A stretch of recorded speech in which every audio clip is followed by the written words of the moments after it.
আসসালামু আলাইকুম বন্ধুরা, কেমন আছেন সবাই? একটা প্র্যাকটিক্যাল গল্প শেয়ার করতে যাচ্ছি আপনাদের সাথে। আসলে আমরা যখন কখনো কোনো বাস্তবতার সম্মুখীন হই তখনই মাত্র আমরা শিখতে পারি বলে মনে হয়। যেমন ধরা যাক, আমাদের দেশে যে পরিস্থিতি, তাতে আমাদের বাস্তবতার বাইরে সব মুশকিল। ঈদের আগে আমি খেয়াল করলাম অনেকেই লেখালেখি করতেছিল বা বলা বলিও করতেছিল যে দেশের মন্ত্রী, আমলা তথা উপদেষ্টারা সবাই মিলে এমন কিছু করছে যেটা হচ্ছে আমাদের চক্ষু দৃষ্টিতে লাগছে। তো আমার কাছে এটা খুব হাস্যকর এবং আহ, খুব মনে হচ্ছিল যে একটা সিলি বিষয়। কেন এরকম মনে হচ্ছে তার একটা বাস্তব উদাহরণ দেই। আমি আমার বন্ধু মিলে কয়েকদিন আগে একটা অপরিচিত জায়গায় ঘুরতে গেলাম।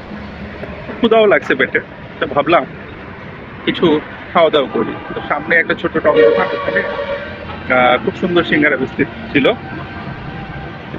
ভাবলাম সিঙ্গারা খাই, খুব ছোট ছোট সিঙ্গারা। তো এক পর্যায়ে আমরা যখন ওখানে ছোট টক দোকানে গেলাম, আমরা সবাই মিলে বন্ধুরা মিলে খাওয়া দাওয়া করলাম, অনেকগুলো সিঙ্গারা খেলাম।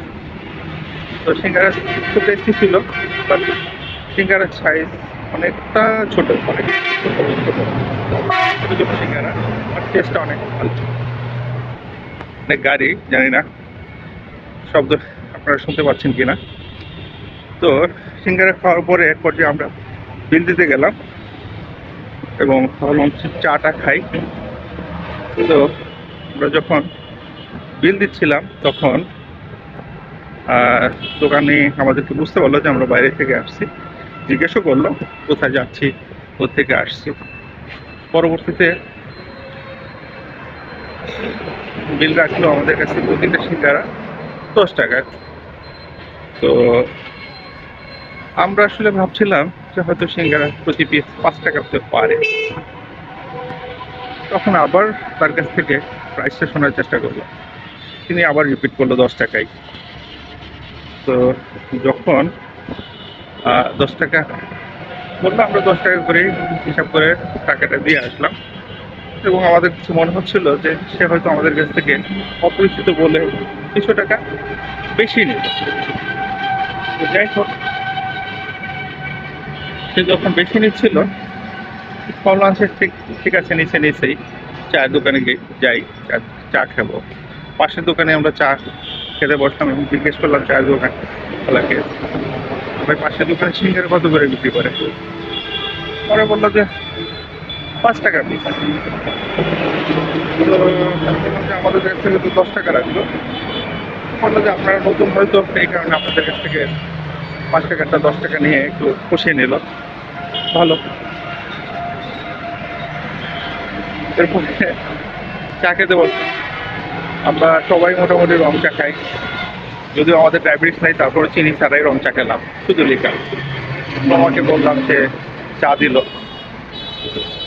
চা খাওয়ার পরে তাকে যখন এই টং দোকানে জিজ্ঞেস করলাম আমার কত টাকা, সেও মাসাল্লাহ 10 টাকা করে চার্জ করলো। আসলে আমাদের হিসাব ছিল হয়তো চা, রং চা হয়তো 5 টাকা করে নিবে।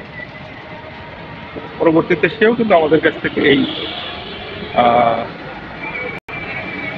কাপ আপনার 10 টাকায়। তো আমার কাছে মনে হচ্ছিল যে আগেরটা অপরিচিত ছিল, পরেরটা অপরিচিত বললে সেও হয়তো 5 টাকা করে ব্যবসা করে নিচ্ছে। তো এই মুহূর্তে যেটা মনে হচ্ছে, সবাই সুযোগের সন্ধানী, সুযোগ পেলে সবাই কিছু ব্যবসা করতে চায়।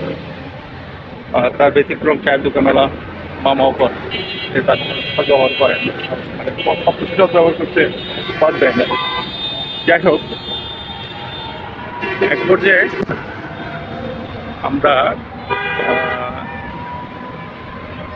আমাদের গন্তব্যে যাওয়ার জন্য একটা অটো নেই এবং সে অটোতে আমরা যখন যাচ্ছিলাম খুব স্বল্প দূরত্বে, তখন সে অটোতে যাচ্ছিলাম, আমার জিজ্ঞেস করছিলাম এই দূরত্বের ভাড়া কত। তো সে বলছিল যে মামা এখন তো যাত্রীর হচ্ছে খুব কম, তো নর্মালি 15 টাকা ভাড়া, আপনারা 20 টাকা করে। তো ঠিক আছে, আমরা দুইজন 5 টাকা বেশি নিচ্ছে নেই, 40 টাকা গেলাম। কিন্তু এত স্বল্প দূরত্ব মনে হচ্ছিল যে এত স্বল্প দূরত্বে আসলে 15 টাকা বা 20 টাকা ভাড়া বেশি হয়ে যাচ্ছে, হয়তো 10 টাকা করে হওয়া উচিত।